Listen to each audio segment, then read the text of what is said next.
ሰላም ጤና ይስጥልኝ እንዴት ናችሁ? ውድ የቻናሌ ተከታታዮች ሰላም ናችሁ? እኔ እግዚአብሔር ይመስገን በጣም ደህና ነኝ። ዛሬ ደግሞ ቀለል ያለ በመጥበሻ የሚሰራ አንዳንድ ጊዜ እንኳን ኬክ ሲያምረን እንደዚህ አድርገን እንድንጋግር ዛሬ እሱን ይዤላችሁ የመጣሁት ሙዝን በመጠቀም ደግሞ አጣፍጠን ቆንጆ አድርገን እንግዲህ እንደዚህ ሁላችሁ እንሰራዋለን። በጣም ነው የሚጣፍጠው። ቀለል ያለ ስራ ነው። በመጥበሻ ነው የምንሰራው። ትወዱታላችሁም ብዬ አስባለሁ። ለመጀመሪያ ጊዜ ዛሬ ወደ እኔ ቻናል ደግሞ የመጣችሁ እንኳን ሰላም መጣችሁ እያልኩኝ ቻናሌን ሰብስክራይብ ካላረጋችሁ በማድረግ ደግሞ ቤተሰብ እንሁን። አዳዲስ ስራዎች ስሰራ ወደ እናንተ እንዲደርስ ማለት ነው። ስለ ሁሉም አመሰግናለሁ። አሁን እዚህ ጋር መጥበሻ አነስ ያለች መጥበሻዬን ጥጄ የገበታ ቅቤ እዚህ ጋር አድርጌያለሁ። መጠኗ በጣም ትንሽ ናት። አንድ የሾርባ ማንኪያ የሚያክል የገበታ ቅቤን ያደረኩት። የገበታ ቅቤ ከሌላችሁ በዘይትም መስራት ይቻላል። እኔ ያው በገበታ ቅቤ ስለሚጣፍጥ በገበታ ቅቤ አድርጌዋለሁ። ያው በደንብ አድርጎን እንዲቀልጥ እናደርገዋለን። ከዛ እዚህ ጋር አንድ የሾርባ ማንኪያ የሚያክል የኔ አነስ ያለች ስለሆነች ነው ትንሽ የጨመርኩት። ግን የእናንተ የሾርባ ማንኪያ ትንሽ ተለቅ የሚል ከሆነ ስኳር አንድ የሾርባ ማንኪያ አድርጋችሁ ከገበታ ቅቤው ጋር እንደዚህ አድርጋችሁ በደንብ ስኳሩ እንዲቀልጥ አድርጉት።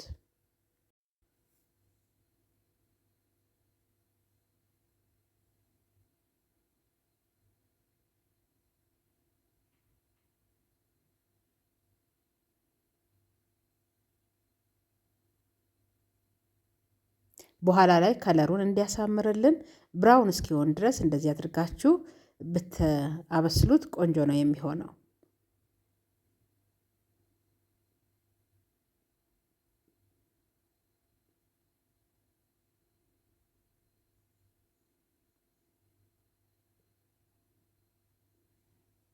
ይኸው እንደዚህ ቆንጆ ሆኖ ቀልጦ ብራውን ሆኖልኛል። አሁን እሱን እናስቀምጥና የሚቀጥለውን ስራ እንሰራለን። እዚህ ጋር መካከለኛ አነስ አነስ ያሉ ማለት ነው ሙዝ ነው 3 ሙዝ ይዤ የመጣሁት። ትንሽ ወፈር የሚለው ሙዝ ቢኖራችሁ ቆንጆ ነው። ትልቅ ያላረኩት እኔ መጥበሻዬን አልፎ እንዳይሄድ ብዬ ነው። ከዛ እንደዚህ በመሃል እንደዚህ አድርጋችሁ ከነልጣጩ እንዳይከፋፈልባችሁ ከነልጣጩ አድርጋችሁ በቢላ ክፈሉት። እኔ ጫፍ ጫፍ ይሄው እንደዚህ ጠቆር ያለ ነገር ሳገኝ ነው እንግዲህ እያነሳሁት ያለሁት።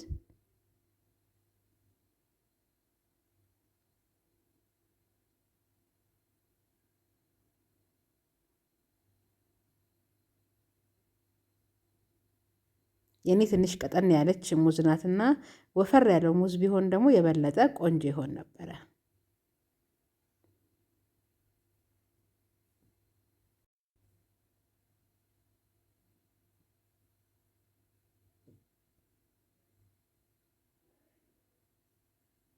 ይኸው እንደዚህ አድርጌ ሁሉንም ሙዝ በእንደዚህ አይነት መልኩ ቆራርጬዋለሁ። ከዛ እዚህ ጋር ስኳርና የገበታ ቅቤ ያቀለጥነው ላይ እንደዚህ አድርገን እንደረድረዋለን።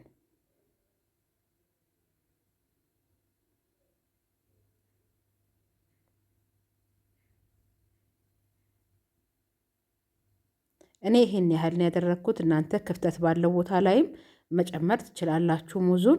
አሁን እዚህ ጋር ማቦካበት እቃ አምጥቻለሁ። እሱ ላይ 2 እንቁላል ነው እኔ የምጠቀመው። 3ም መጠቀም ትችላላችሁ። እኔ 2 እንቁላል ይበቃል ብዬ መጥበሻው ትንሽ አነስ ያለ ስለሆነም 2 እንቁላል አድርጌያለሁ። ከዛ እንደዚህ አድርገን እንመተዋለን። ከዛ እንደዚህ ከመታወት በኋላ አነስ ያለ ሾርባ ማንኪያ በሱ አንድ ስኳር ጨምሬያለሁ። እንዲሁም ደግሞ ትንሽ ጨው ደግሞ በእጃችሁ ቆንጥራችሁን ከጨመራችሁ በቂ ነው። ከዛ አነስ ያለች የሻይ ሲኒ ናት እችኛዋ፣ በሷ ወተት ጨመርኩኝ።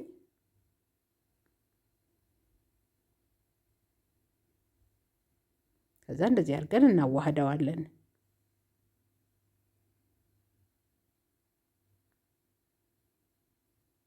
ከዛ ዘይት እንጨምርበታለን።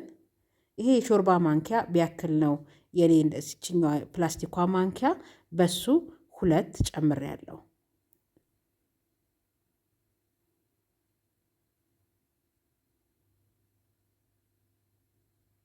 ከዛ እዚህ ጋር ወንፊት እናመጣና እዚህ ጋር ያመጣሁት እኔ 250 ግራም ሩብ ኪሎ የሚያክል ዱቄት ነው ያመጣሁት። ግን ሁሉንም አልጠቀመውም። ወደ 200 ግራም የሚያክለውን ግን እጠቀመዋለሁ። ከዛ አንድ የሾርባ ማንኪያ እዚህ ጋር ካካኦ ፓውደሩን አደረኩኝ ከዱቄቱ ጋር። እንዲሁም ደግሞ ትንሽ ደግሞ ቤኪንግ ፓውደር እናደርግበታለን። ከዛ ሁሉንም አንድ ላይ እንደዚህ አድርገን እንነፋዋለን። እንዲህ ስታረጉት እኩል እንትን ይላችኋልና ቆንጆ ነው የሚሆነው። ሲነፋ ደግሞ ዱቄት ኬክ የምትጋግሩትን ቆንጆ ነው የሚያደርግላችሁ።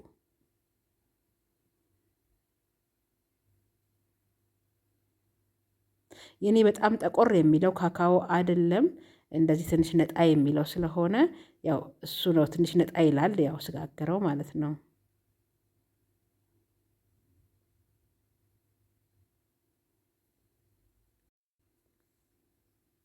ከዛ እዚህ ጋር ሙዝና እዚህ ጋር የገበታ ቅቤ ስኳር እንትን ያልነው ላይ እሱ ላይ ጨምረን ደግሞ አስተካክለን በአነስ ባለ እሳት እንጋግረዋለን።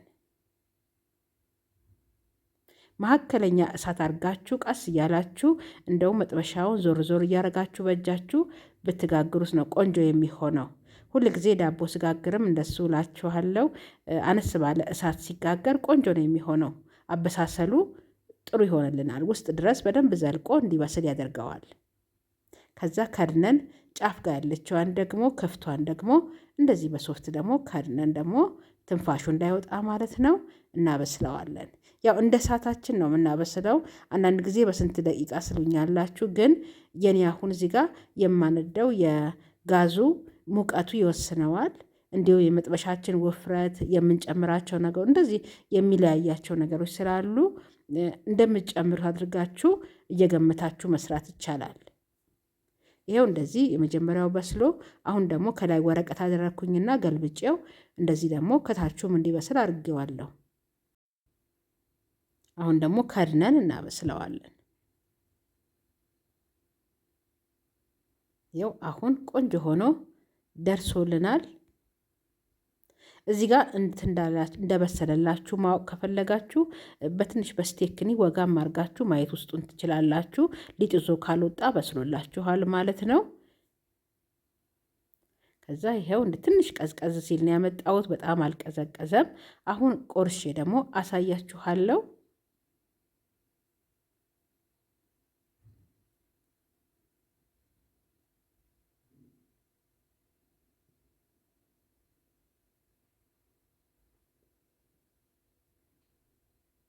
ይኸው በጣም ቆንጆ ሆኖ በስሎልናል።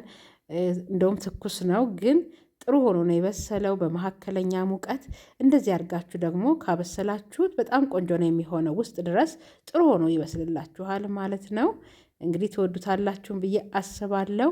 ሰርታችሁ ሞክሩት። ከላይ የሙዙ ጣፋጭነትና እንዲሁም ደግሞ ውስጡ የገባው ደግሞ ብዙም ስኳር ስለሌለው አንድ ላይ ሲቀናጅ ጥሩ ጣዕም ነው የሚሰጠው። ውስጡ ስኳር ካላበዛችሁበት ማለት ነው።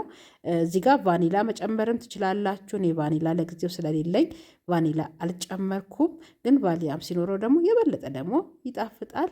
እንግዲህ እስካሁን ከኔ ጋር ስለነበራችሁ እጅግ አድርጌ ከልቤ ነው የማመሰግነው። እግዚአብሔር ይስጥልኝ፣ እግዚአብሔር ያክብርልኝ ሁልጊዜ ስለምትመለከቱኝ። እኔ እንግዲህ ይኸው እየቀመስኩ እያሳየኋችሁ ነው። በጣም ቆንጆ የሆነ ቀላል ኬክ ነው። በሚቀጥለው በሌላ ስራ እንገናኛለን። ሰላም ሁኑልኝ። ቻው